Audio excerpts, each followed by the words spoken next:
Hello learners, कैसे हैं आप सब। स्वागत है आपका अपने चैनल एग्रीटेक में।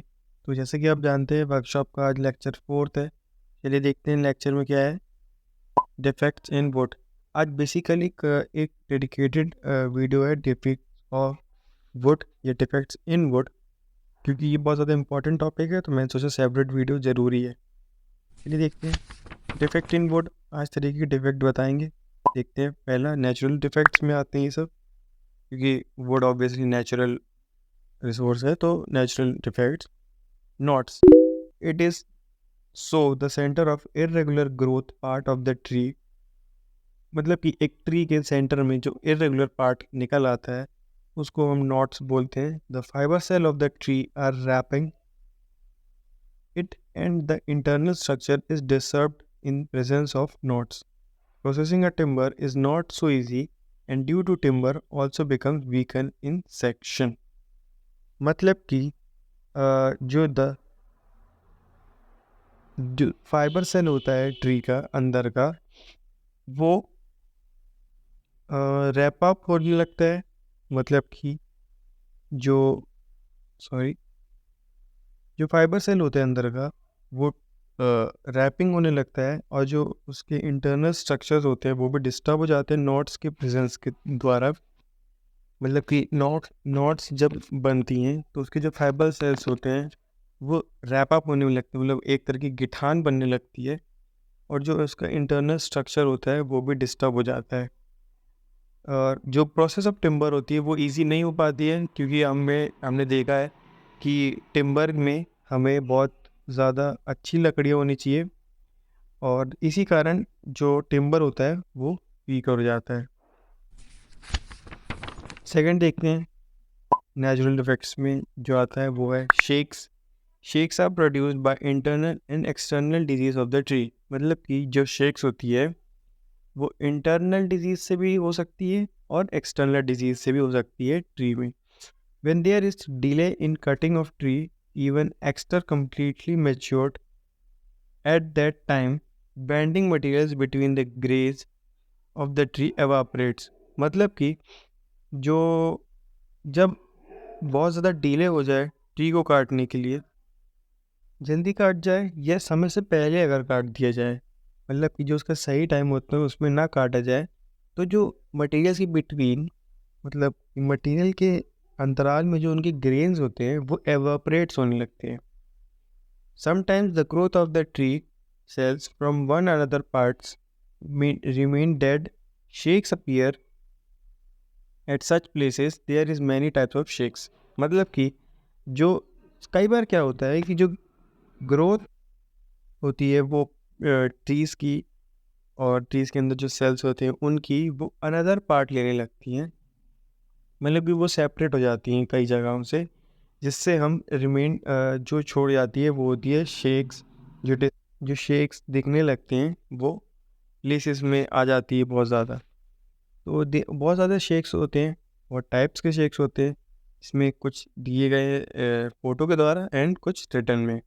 हार्ट शेक, पिंक शेक, टेटीज shakes and variable shakes. Ring shape देख सकते हैं आप कैसा होता है। सॉरी, ये सेकंड वाला रिंग शेप ही है।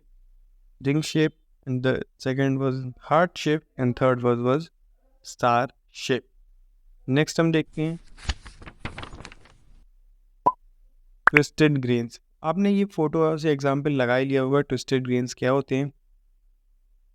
ट्विस्टेड ग्रेन जैसे कि आप देख पा रहे होंगे, तो when the tree are affected by fat wind, their grain become twisted. The grain of the wood were not straight of but are at an inclination with respect to the ones. मतलब कि जो tree होते हैं वो फाट wind, मतलब कि बहुत ज़्यादा विंडी एरिया में अगर होंगे, बहुत ज़्यादा जो ज़ोर ज़ोर से विंड चलती हैं उनके कारण अफेक्ट हो जाते हैं, तो जो उनके ग्रेन्स होते हैं वो ट्विस्ट होने लगते हैं, और वो एक ट्विस्टेड ग्रेन के फॉर्म में आ जाते हैं।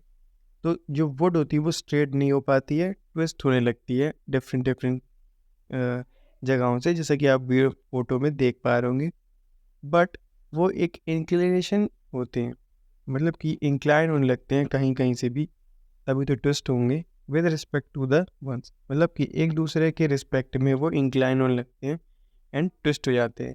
It is very difficult to work with the tools due to twisted, मतलब कि जब हम याली वुड्स में काम करते हैं डिफरेंट डिफरेंट टूल्स के द्वारा, तो इसमें काम करना बहुत ज़्यादा ही दिक्कत वाला और बहुत ही हार्ड हो जाता है इसमें, और बहुत ज़्यादा डिफ़िकल्टीज भी आती हैं इनमें काम करने में। क्यों? क्योंकि ट्विस्टेड ग्रेन्स आ जाते हैं।